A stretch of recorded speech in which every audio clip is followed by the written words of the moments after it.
नाहीये असे विरोधकांनी काल आरोपही केलेत, आताही आरोप आहेत. अतिशय चुकीचे असे हे आरोप आहेत. दोन गोष्टी लक्षात घेतल्या पाहिजे की पहिल्यांदाच ही स्कीम राबवण्यात आली आणि ह्या राबवण्याच्या स्कीममध्ये दोन उद्देश होते. एक म्हणजे दर्जेदार कपडा आपल्या विद्यार्थ्यांना मिळाला पाहिजे. स्वतः मुख्यमंत्री महोदयाने विधानसभेमध्ये कपडा कशा दर्जाचा पूर्वी दिला जात होता हे दाखवलं आणि आता कुठल्या दर्जाचा दिला जातो हे मॅन्युफॅक्चरिंग होत असताना सेंट्रल गव्हर्नमेंटची एजन्सी त्याला मॉनिटर करते की जेणेकरून दर्जेदार कपडा हा मिळायला लागतो. दोन गोष्टी याच्यामध्ये लक्षात घेतला पाहिजे की महिला आर्थिक विकास महामंडळाला हे काम दिलेलं आहे आणि या माध्यमातून 20,000 महिला काम करणार आहेत. हे ह्या स्कीमचं पहिलंच वर्ष असल्यामुळे त्याला काही अडचणी निर्माण झाल्या होत्या. दोन गोष्टी आहेत त्याच्यामध्ये. एकाच एजन्सीला कपड्याचं मॅन्युफॅक्चरिंग देण्यात आलं.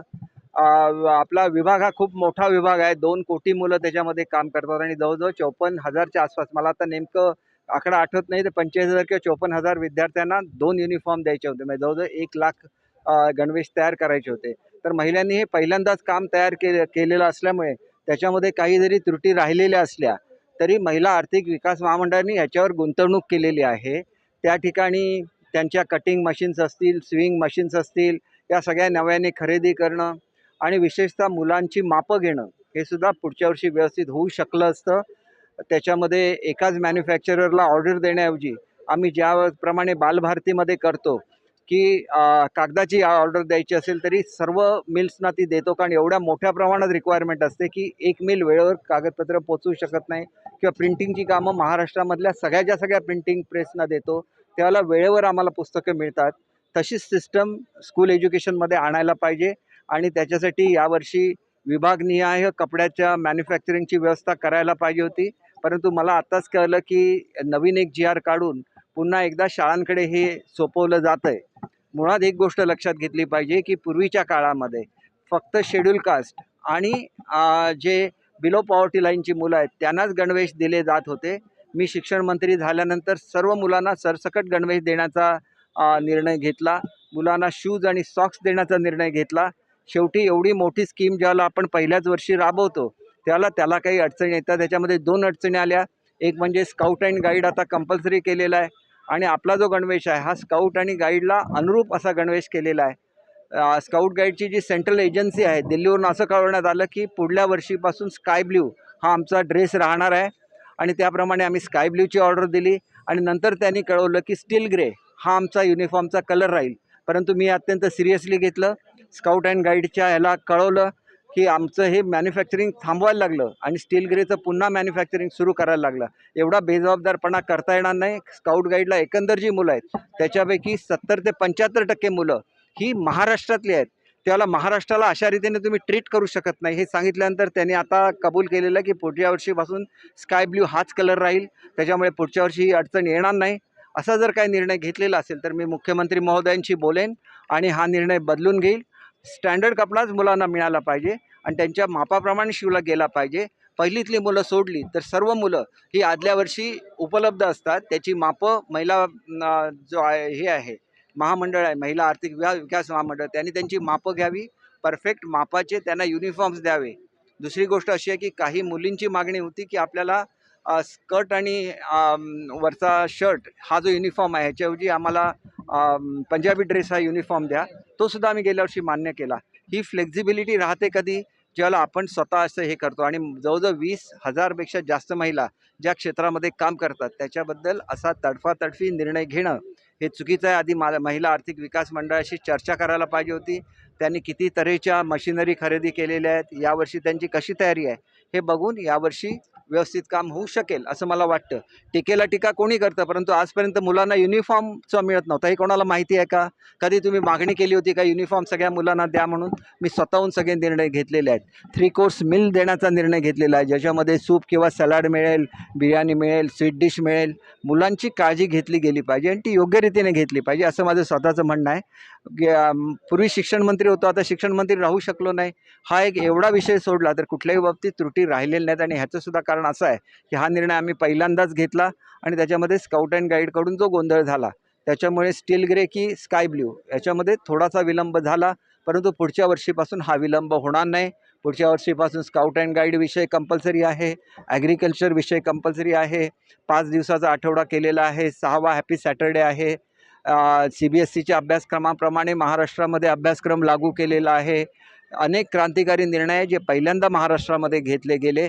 आपण वह्यांचं दप्तराचा ओझा कमी करण्यामध्ये यशस्वी करून दाखवलेला आहे. 60% दप्तराचा बोजा कमी केलेला आहे. ह्या सगळ्या गोष्टी होत असताना एखाद्या गोष्टीवर विनाकारण नाहक टीका करण्यापेक्षा यामध्ये काय घडलं याची चौकशी केली पाहिजे आणि त्याप्रमाणे नंतर टीका केली पाहिजे असं मला वाटतं. परंतु या संदर्भातली जी वस्तुस्थिती आहे, मी सुद्धा विरोधी पक्षामधले अनेक लोक माझे मित्रत्वाचे संबंध आहेत त्यांना व्यवस्थित समजावून सांगेन. महाविकास आघाडीमध्ये धुसफूस पाहायला मिळते. संजय राऊतांचा स्वबळाचा नारा पाहायला मिळतो. हे त्यांना फार उशिरा जाग येते. ते सकाळी उठतात, काहीतरी बोलतात, परंतु नेमके जागे असतात की नाही हे प्रश्न अनेकांना पडतो. एक गोष्ट आपण निश्चितपणे लक्षात घेतली पाहिजे की शहासाहेबांच्या वक्तव्याचं जे एक विकृतपणे दाखवलं जातं, ही विकृती काँग्रेसच्या मुळात विचारसरणीमध्ये आहे. कारण आतापर्यंत बाबासाहेबांवर जो विरोध केला हा काँग्रेस पक्षाने केलेला आहे. 2 वेळा बाबासाहेबांना पराभूत करण्यामध्ये काँग्रेसची फार मोठी भूमिका राहिलेली आहे. स्वतः जवाहरलाल नेहरू साहेबांनी जाऊन त्यांच्या मतदारसंघामध्ये भाषणं दिलेली आहेत. अशा परिस्थितीत बाबासाहेबांच्याबद्दल बोलण्याचा त्यांना काही अधिकार नाही. बाबासाहेबांनी बौद्ध पंचायतची स्थापना केली. त्यांची इमारत अनेक वर्ष अर्धवट राहिलेली होती. मुंबईचा पालकमंत्री म्हणून पहिल्यांदा मी त्याला भेट दिली. आनंदराज आंबेडकर साहेबांना भेटलो आणि 25 कोटी रुपये समाज कल्याणमधून मुख्यमंत्री महोदयांनी उपलब्ध करून दिले. सिद्धार्थ कॉलेजचं हॉस्टेल बांधायचं होतं. त्याच्या मूळ इमारती जे सिद्धार्थ कॉलेजची स्थापना बाबासाहेबांनी केली त्याला मुख्यमंत्री महोदयांनी शिंदेसाहेबांनी 45 कोटी रुपये उपलब्ध करून दिले. तुम्ही काय केलं? तुम्ही साधी मागणीसुद्धा करत नाही. ज्या ठिकाणी चैत्यभूमी आहे तिथला दादरचा समुद्रकिनारा वाहून गेलेला आहे. तिथला 5 किलोमीटरचा समुद्रकिनाऱ्याची पुनर्भरणी करण्यासाठी निधी हा मी मुंबईचा पालकमंत्री म्हणून उपलब्ध करून दिलेला आहे. आम्ही बाबासाहेबांवर खरं प्रेम करतो. बाबासाहेबांच्या कुटुंबाचा आम्ही आदर करतो. त्यांच्याकडून आलेला एखादा निरोपसुद्धा आम्ही तेवढ्याच सिरियसली घेतो, त्याची अंमलबजावणी करतो.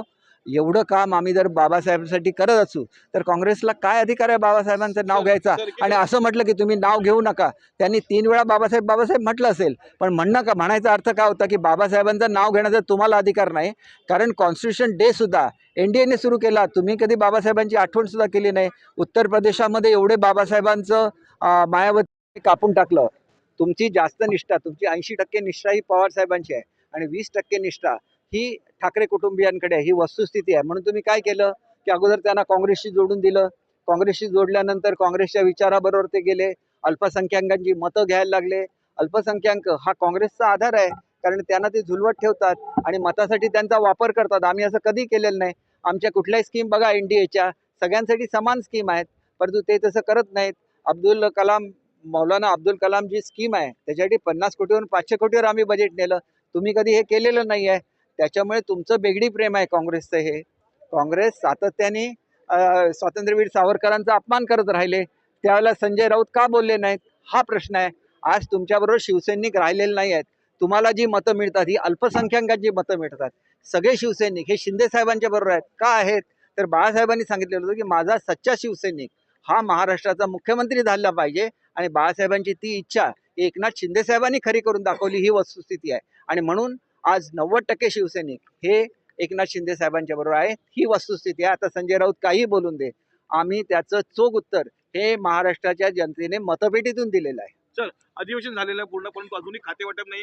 विदाऊट खातेवाटप हे अधिवेशन झालेलं आहे. विदाऊट खातेवाटप कसं म्हणता येणार? बघा, प्रत्येकाची इच्छा असते मला चांगलं खातं मिळावं. त्याच्यामुळे नेत्यांना सुद्धा प्रश्न असतो की एकच खातं 4 लोकांना कसं देणार?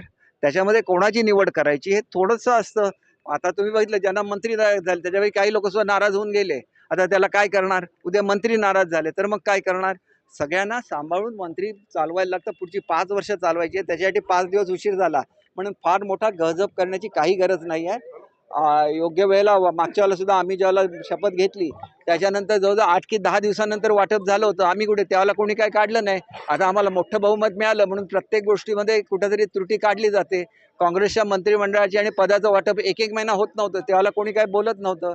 आता लोक बोलतात कारण त्यांच्या अपेक्षा आमच्याकडून मोठ्या आहेत. आम्ही महाराष्ट्रासाठी चांगलं काम करू आणि एवढं काम चांगलं करून दाखवू की पुढच्या 25 वर्षामध्ये विरोधी पक्ष पुन्हा सत्तेवर येणार नाही. त्यांनी व्यवस्थित तयारी करावी, विरोधी पक्ष नेतेपद मिळावं, एवढे तरी मतं मिळून दाखवावी. Thank you sir. Thank you. Thank you sir.